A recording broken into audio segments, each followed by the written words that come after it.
অজ্ঞানতিমিরান্ধস্য জ্ঞানাঞ্জনশলাকয়া চক্ষুরুন্মিলিतं येन তস্मै শ্রীগুরবে নমঃ। ঠাকুর, মা ও স্বামীজির চরণে শতকোটি প্রণাম।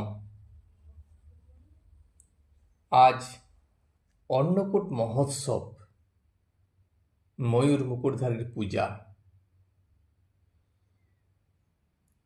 ঠাকুর শ্রীরামকৃষ্ণ কিছুক্ষণ বিশ্রাম করিতেছিলেন।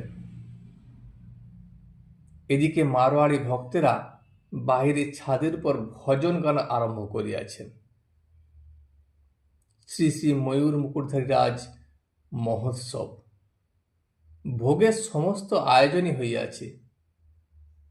ঠাকুর দর্শন করিতে শ্রীরামকৃষ্ণদেবকে আহ্বান করিয়া তাহারা লইয়া গেলেন। ময়ূর মুকুটধারীকে দর্শন করিয়া ঠাকুর প্রণাম করিলেন ও নির্মাল্য ধারণ করিলেন। বিগ্রহ দর্শন করিয়া ঠাকুর ভাবে মুগ্ধ। হাত জোড় করিয়া বলিতেছেন, প্রাণহে গোবিন্দ মম জীবন, জয় গোবিন্দ গোবিন্দ বাসুদেব সচ্চিদানন্দ বিগ্রহ।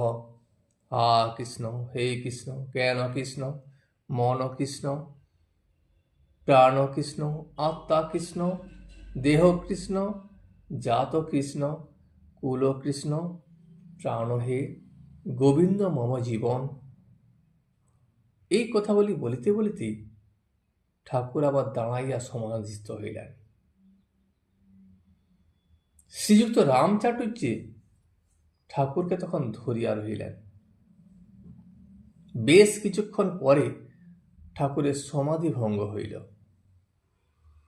এদিকে মারোয়াড়ি ভক্তেরা সিংহাসনস্থ ময়ূর মুকুটধারী বিগ্রহকে বাহিরে লইয়া যাইতে আসিলেন। বাহিরে ভোগ আয়োজন হইয়াছে। শ্রীরামকৃষ্ণের সমাধি ভঙ্গ হইয়াছে। তিনি মহানন্দে মারোয়াড়ি ভক্তেরা সিংহাসনস্থ বিগ্রহকে ঘরের বাহিরে লইয়া যাইতেছেন, তাহাদের সঙ্গে সঙ্গে ঠাকুরও যাইতেছেন। ভোগ হইল। ভোগের সময় মারোয়াড়ি ভক্তেরা কাপড়ের আড়াল করিলেন, আর ভোগের শেষে আরতি ও গান হইতে লাগিল।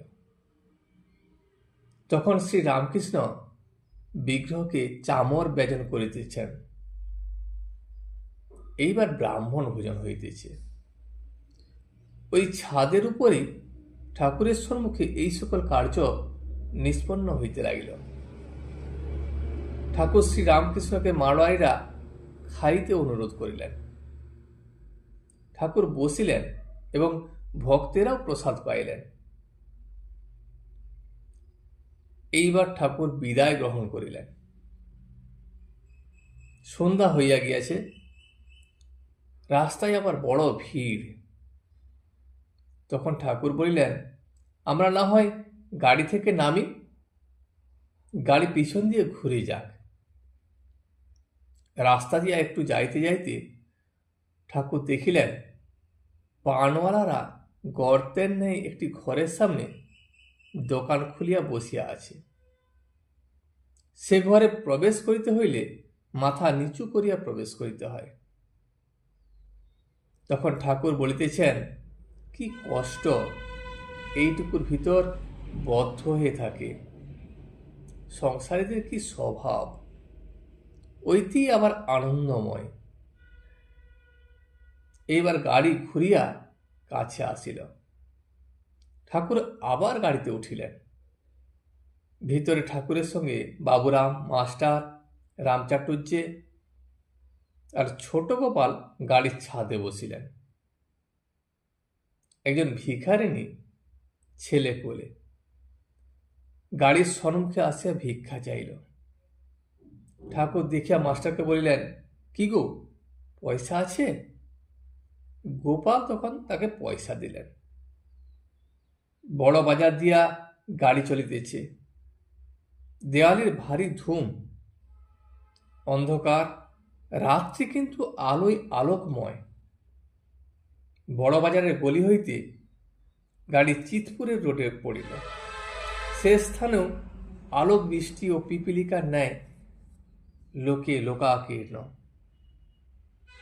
আর লোকে হাঁ করিয়া দুই পার্শ্বে সুসজ্জিত বিপণী শ্রেণী দর্শন করিতেছিল। কোথাও বা মিষ্টান্নের দোকান, পাত্রস্থিত নানাবিধ মিষ্টান্নে সুশোভিত দোকানদারগণ মনোহর বেশ ধারণ করিয়া গোলাপ পাশ হস্তে করিয়া দর্শকবৃন্দের গায়ে গোলাপ জল বর্ষণ করিতেছিল। গাড়ি একটি আতরওয়ালা দোকানের সামনে আসিয়া পড়িল।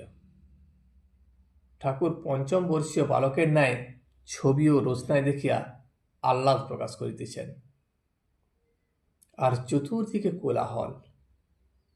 ঠাকুর তখন উচ্চস্বরে কহিতেছেন, আরো এগিয়ে দেখো, আরো এগিয়ে।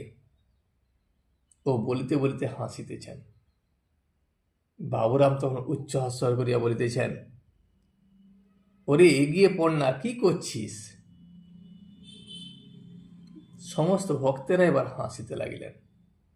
বুঝলেন ঠাকুর বলিতেছেন, ঈশ্বরের দিকে এগিয়ে পড়ো, নিজের বর্তমান অবস্থায় সন্তুষ্ট হয়ে থেকো না। ব্রহ্মচারী ঠাকুরকে বলিয়াছিল, এগিয়ে পড়ো। কাঠুরিয়া এগিয়ে ক্রমে ক্রমে দেখে চন্দন গাছের বন, আবার কিছুদিন পরে এগিয়ে দেখে রূপার খনি, আবার এগিয়ে দেখে সোনার খনি, শেষে দেখে হীরা মানিক। তাই ঠাকুর বারবার বলিতেছেন, এগিয়ে পড়ো, এগিয়ে পড়ো। গাড়ি চলিতে লাগিল। মাস্টার কাপড় কিনে আছেন। ঠাকুর দেখিয়াছেন দুইখানি তেল ধুতি ও দুইখানি ধোয়া। ঠাকুর কিন্তু কেবল তেল ধুতি কিনিতে বলিয়াছিলেন। ঠাকুর বলিলেন, তেল ধুতি দুখানি সঙ্গে দাও, বরং ও কাপড়গুলি এখন নিয়ে যাও, তোমার কাছে রেখে দেবে, একখানা বরং দিও। তখন মাস্টার বলল, আঙ্কা একখানা ফিরিয়ে নিয়ে যাব? ঠাকুর আবার বললেন, না হয় এখন থাক, দুইখানায় নিয়ে যাও। মাস্টার তখন বললেন, যে আজ্ঞা। ঠাকুর আবার বললেন, আবার যখন দরকার হবে তখন এনে দেবে। দেখো না, কাল বেনিপাল রামলালের জন্য গাড়িতে খাবার দিতে এসেছিল। আমি বললাম, আমার কোনো সঙ্গে কোনো জিনিস দিও না, আমার সঞ্চয় করবার জো নাই। মাস্টার তখন বললেন, আজ্ঞা হ্যাঁ, তার আর কি, এ সাদা দুখানা এখন ফিরিয়ে নিয়ে যাব।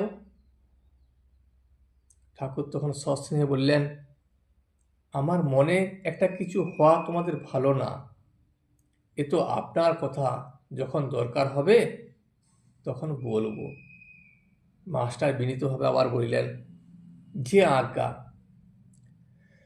গাড়ি তখন একটি দোকানের সামনে আসিয়া পড়িল। সেখানে কলকে বিক্রি হইতেছে। সেই রামকৃষ্ণ রাম চাটুর্যকে বলিলেন, রাম, এক পয়সার কলকে কিনে লও দেখি। ঠাকুর একটি ভক্তের কথা কহিতেছেন। ঠাকুর বললেন, আমি তাকে বললুম, কাল বড় বাজারে যাব, তুই যাস। তা বলে কি জানো, আবার ট্রামের 4 পয়সা ভাড়া লাগবে। কে যায়?